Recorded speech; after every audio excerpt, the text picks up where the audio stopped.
Bonjour à tous, heureux de vous retrouver sur Paris Turf TV pour votre quotidienne reçue 5 sur 5, l'émission du Quintet et du 5-5.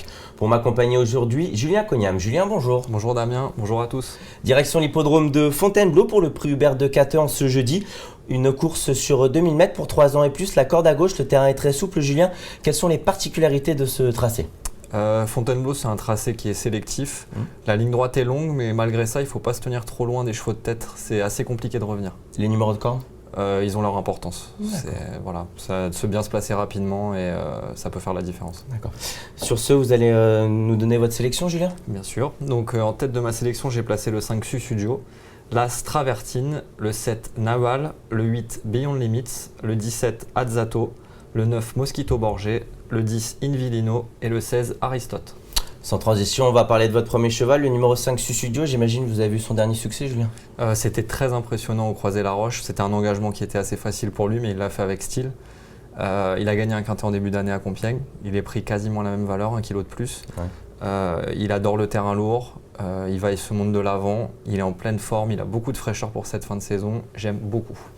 Écoutez, je crois que vous m'avez convaincu, vous avez peut-être convaincu aussi nos téléspectateurs, parce que la cote devrait être attractive en plus normalement. Je pense qu'il ne va pas partir favori, en plus c'est Philippe Minaré, c'est pas un jockey qui attire beaucoup l'argent. Vraiment, je suis confiant. Allons-y. Ensuite, vous placez le numéro 1, Travertine. Oui, Travertine, alors ça c'est le cœur qui parle, c'est un cheval que j'adore, qui a beaucoup de classe. Il m'a un petit peu laissé sur ma faim cette année. Ouais. Maintenant, il est baissé au poids, il est en 39,5, c'est la plus basse valeur de sa carrière. La dernière fois, à Clairefontaine, il rendait 6 kg à Clara de Lune, qui a fait l'arrivée du prix de l'élevage hier. Pour moi, sur sa meilleure valeur, c'est vraiment un lauréat en puissance. D'accord. Ensuite, on arrive au numéro 7, Nahual. Nahual, il a fait une belle année dans les quintets pour 3 ans. Il était un peu décevant cet été à 2 reprises. Par contre, j'ai beaucoup aimé sa dernière sortie où il est battu par un cheval à André Fabre qui a vraiment de la qualité. Oui. Les Balandas sont au top. Et là, on l'a revu hier également. Christophe Soumillon lui maintient sa confiance. Oui. Je pense qu'il a gagné à Compiègne, qui est un tracé assez similaire à Fontainebleau. Je pense que là, il a vraiment beaucoup d'atouts dans son jeu. Puis l'aptitude au terrain, bien entendu aussi. Évidemment. Le seul petit bémol, c'est les jeunes contre les vieux. Est-ce que les 3 ans sont au niveau ? Mais moi, j'ai pas trop de doute là-dessus. D'accord. Julien, avant de parler de votre 4e cheval, le numéro 8, Beyond Limit, on va écouter Jean-Marie Béguigné qui a rencontré Alim Bouakaz.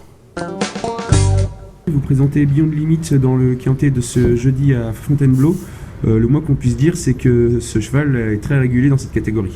Oui, c'est un habitué de ces quintets, qui sont des courses toujours difficiles, mais il est très régulier et maintient son niveau de performance. D'accord. Il a déjà prouvé ses aptitudes pour le terrain actuellement sur lesquels les chevaux officient. Il découvre Fontainebleau, mais le profil ne devrait pas le déranger. Le profil ne le dérangera pas et il trouvera un avantage avec la longue ligne droite. Comme c'est un cheval qui met toujours du temps avant de finir ses courses, ça devrait être un avantage pour lui. D'accord, donc une nouvelle fois, il devrait encore faire sa course.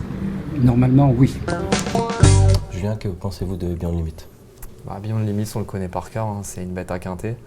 Le seul souci, c'est qu'il gagne jamais, quasiment. Il vient toujours bien finir. La dernière fois, il a joué un petit peu des coudes à Saint-Cloud. Il a une super pointe de vitesse. Bon, là, il a tiré l'as dans les boîtes. Je pense que ça va lui permettre d'être près des chevaux de tête. Et si ça s'ouvre, il peut faire parler sa pointe. Maintenant, j'ai peur qu'à la lutte, ce soit compliqué pour gagner. Je le vois plutôt comme un placé possible. Vous voulez que je vous fasse une petite confidence ? Allez-y. Personnellement, c'est mon grand favori. Je sais que vous l'aimez beaucoup. On va bien voir. Hein. La course le dira. Ensuite, on passe au numéro 17, Azzato, Julien.